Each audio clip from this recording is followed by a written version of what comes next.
Foreign office को दिलचस्पी नहीं है, 22 करोड़ लोगों को नहीं है। एक एक टक्का हम भीख मांगते हैं दुनिया में डॉलर से, जहां से डॉलर आ रहे हैं और उनके साथ तल्लुकात आपके खराब हो चुके हैं, उसका कोई अल्टरनेट नहीं है आपके पास। अब तक तो आपको टेलीफोन करना चाहिए था, यूएई से बात करनी चाहिए थी।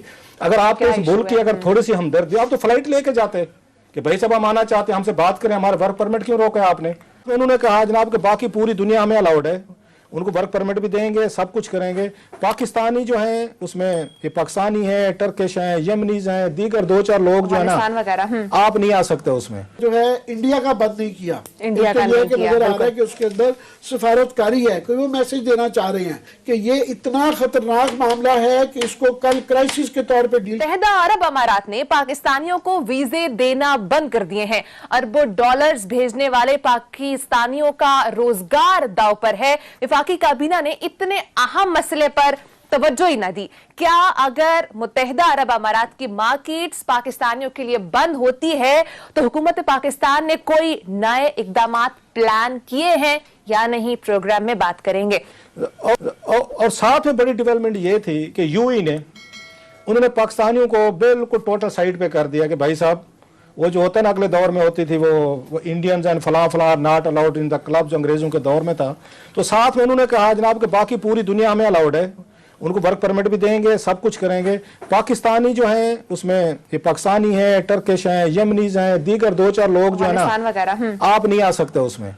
इन लोगों को कोई भी इस बात के पिछले एक हफ्ते से मुसलसल, मैं उनको अनवर बेग साहब जो है वो मुसलसल वो इन मामलात पे सहाफ़ियों को अपडेट करते रहते हैं। 6 फोन कॉल वो मुझे कर चुके हैं, 5 उन्होंने अरशद को की होंगी।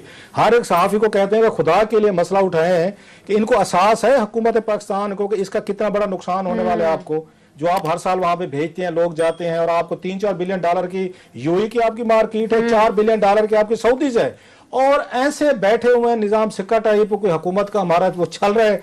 1 टक्के का कहीं से फॉरेन ऑफिस का बयान नहीं है, कोई फर्क नहीं पड़ता, कोई हुकूमत पाकिस्तान का बयान। वैसे ट्विटर पे सारा दिन सुबह 6 बजे उठते नाश्ता करके रात को आखिरी मेरे ख्याल 12-2 बजे के करीब जाके सोते हैं, ट्विटर चलते रहते हैं। इतना बड़ा वाक़या है, पाकिस्तानी तंग हो रहे हैं, बहुत सारे पाकिस्तानियों को वहां पे तंग किया गया, उनकी खबरें आ रही हैं। आपके फॉरेन ऑफिस के बाबू साहब ने भर्ती किए हुए हैं, वहां पे आपका बाकायदा एक काउंसलेट है या वहां पे जो एम्बेसी है, आपने एम्बेसडर से पूछा कि भाई साहब ये खबरें आ रही हैं, ठीक है गलत है? अच्छा, उसके बाद फॉरेन ऑफिस ने उनसे पूछा, आपके एम्बेसडर यहाँ पे यूएई के रहते, उनसे बात की कि भाई साहब इंडिया को इसमें शामिल नहीं है क्या? दीगर ममालिक नहीं है, दुनिया के 190 ममालिक पे बैन नहीं, हम पे बैन लग गया।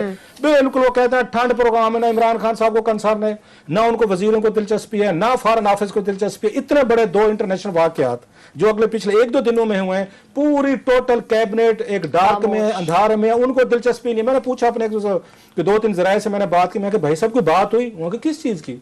मैं कहा सऊदीज की उनकी मुलाकात हुई, इतना बड़ा वाकया है? कहते नो। मैं कहा सर जी यूएई ने बैन कर दिया पाकिस्तान को, हमारा वहां से 9-10 अरब डॉलर आता है और फिर उसके बाद सोना निकालने वाले हैं, तो क्या करेंगे? उसने कहा कोई बात नहीं। तो मैं कहा क्या बातें हुई?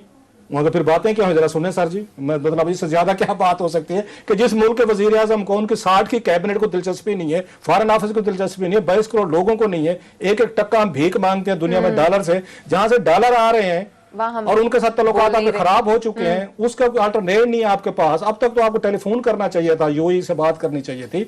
अगर आपके इस मुल्क की अगर थोड़ी सी हमदर्दी, आप तो फ्लाइट लेके जाते कि भाई साहब हम आना चाहते हैं, हमसे बात करें, हमारे वर्क परमिट क्यों रोका है आपने? नहीं, वो अपने हमारे ईगो के मसाइल हैं। आमिर साहब, यूएई इशू क्यों अभी तक इस इशू को इम्पोर्टेंस नहीं दी जा रही है? जी, ये जितनी देनी चाहिए इस इशू को इम्पोर्टेंस उतनी नहीं दी जा रही। ना ये कैबिनेट में उस तरह की नजर आ रही है, पार्लियामेंट का इस वक्त सेशन नहीं है, और ना ये मीडिया में इसको फोकस किया जा रहा है। एक तो हमारे यहाँ ये बना दिया गया कि कुछ हसास इशूज हैं, हसास कीजिए, यूएई, सऊदी अरेबिया, ईरान, ये हसास बना दिए, चीन भी हसास हो गया कि इन पर बात नहीं करनी है।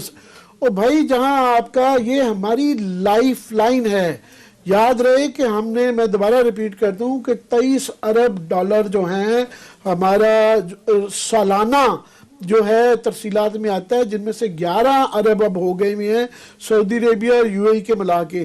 4.5 अरब जो है यूएई का हो गया हुआ है और 5.5 अरब जो है वो सऊदी अरेबिया के मिला के 2 मुल्कों से 11 तकरीबन 50% देख लें, 50% यहाँ से आता है। और ये एक तो डायरेक्टली ये पैसे आ रहे हैं, दूसरे बहुत बेताशा लाखों लोगों का रोजगार लगा हुआ है वहाँ पे। کہ UAE نے انہوں نے دیکھیں 11 ملکوں کے یہ ویزاز بند کیے ہیں ابھی، اور اس کے اندر جو ہے انڈیا کا بند نہیں کیا. انڈیا کا یہ نہیں کہ کیا، نظر آ رہا ہے کہ اس کے اندر سفارتکاری ہے، کوئی وہ میسج دینا چاہ رہے ہیں. دوسرا یہ ہے کہ وہ لارجلی وہ کیمپ ہے ٹرکش کیمپ جس کی UAE سعودی عربیہ وہ مخالف کرتے ہیں. ہم پاکستان جو کہ ہمارا بڑا دعویٰ ہے کہ وہ جو حساس کرتے ہیں نا کہ جناب UAE اور سعودی عربیہ سے ہمارے خاص تعلقات ہیں، تھے اور ہیں اور آپ رکھنا چاہیں گے، مگر اس میں ایک دراڑ پڑ گئی ہے، رکھنا پڑ گیا ہے کہ یہ ہمارے لیے بڑا خطرناک بات ہے کہ پہلا سگنل آیا ہے کہ انہوں نے ویزا رکھے ہیں. کیا یہ آگے بڑھ کے جا کے وہاں سے جو ہمارے دوست ہیں یا کوئی واقف ہیں وہ اتنی کالیں آتی ہیں کلاس صاحب مجھے آ رہی ہیں، میسیجز آ رہے ہیں کہ خدا کے لیے گورنمنٹ سے کہیں اس پہ نظر رکھیں، اس پہ ان کے ساتھ رابطے میں رہیں، کیونکہ نہ وہ افورڈ کر سکتے ہیں نہ پاکستان افورڈ کر سکتا ہے. یہ فوری وہ چیز ہے، یہ کووڈ سے بھی بڑی چیز ہے کہ یوں ہی اگر یہ ہماری لائف لائن ہے، یہ $11 بلین جو ان 2 ملکوں سے آ رہے ہیں کہ پہلے ہی سعودی عربیہ کا انہوں نے پیسے مانگ دیے ہیں اور بری خبریں آ رہی ہیں. سعودی عربیہ پہ میں تھوڑی دیر میں بات کروں گا، مرکز صاحب اس پہ کرنا چاہیں گے کہ یہ اتنا خطرناک معاملہ ہے کہ اس کو کل کرائسس کے طور پہ ڈیل کرنا چاہیے، اور یہ چند دوستوں سے قریشی صاحب بات نہ کریں، پورے ملک کو بتانا چاہیے کہ کن سے کیا بات چیت چل رہی ہے، کیونکہ یہ اگر اس پہ کام ہوا تو ہم یہاں سے پکڑ جائیں گے. یہ بالکل ہماری شہر اگ ہے، یہ کشمیر سے بھی بڑی شہر اگ بن چکی ہوئی ہے. وہ تو دیر پا لانگ ٹرم پروجیکٹ ہے، یہ شارٹ ٹرم میں ہم مارے جاتے ہیں. سو اس لیے میری خواہش ہوگی کہ کل گورنمنٹ اس پہ they should come out clean on this. متین صاحب جو نون ہے، آپ کہیں گے ہم پروگرام کو کلپ دکھا دیں گے. میں اور عامر صاحب جو ہیں ہم سعودی پالیسیز پہ، سعودی حکمرانوں پہ ہم ماضی میں ہم نے پروگرام کیے ہوئے، ہم ان پہ کریٹیکل رہے ہیں بہت ساری ان کی پالیسیز پہ. پاکستان میں کوئی بات نہیں کرتا تھا سعودیز پہ، ہم دونوں نے کی ہوئی ہے، ایشوز میں ریز کیے ہوئے ہیں اپنے ملک کے انٹرسٹ میں. لیکن میرا خیال ہے پھر عامر اور میں نے ملک کے انٹرسٹ میں بہت سارے ویلاگز بھی اکٹھے کیے ہیں کہ بھائی صاحب یہ ملکوں کے ریلیشن شپ میں آپ کو اپنی ایگو نہیں دیکھنی، اپنا شہزادہ پان نہیں دیکھا جی کہ ہم بھی بڑے ہینڈسم ہیں، شہزادہ اپنے کو کوئی چیز سمجھتے تو کم ہم بھی نہیں ہیں. آپ نے ترکوں کی اور ان کی عربوں کی لڑائی میں یا ایرانیوں کی اور ان کی عربوں کی لڑائی میں اپنا کچمبر نکلوانا ہے. آپ نے تھوڑی سی سمجھداری کی بات ہے. $11 ارب ہیں، یہ ہیل آف منی ہے. یہ ایگو کی بات بتا رہا ہوں میں. اس میں عامر صاحب نے بھی دیکھا ہوگا بعض ایگوز آپ کی وزارت عظمیٰ لے جاتی ہیں. یہ جب ان کا مسئلہ ہوا تھا اس کا برطانیہ کا اور اس کا مصر کا اس پہ ہوا تھا نہر، اس پہ سوئس کینال پہ ہوا تھا. میں آج کل کراؤن دیکھ رہا ہوں، آپ نے بھی دیکھا سارا. اس میں اس کی جو آ کے یہ پرائم منسٹر ان کے ایڈن جو تھے، اس کی وزارت عظمیٰ جانے کی مین ریزن کیا تھی کہ اس نے اس جمال ناصر کے ساتھ وہ اپنے ایگو کی لڑائی شروع ہو گئی. الٹیمیٹلی اس کی وجہ سے جنگ شروع ہوئی، اور جنگ کی وجہ سے برطانیہ پرابلم میں آیا.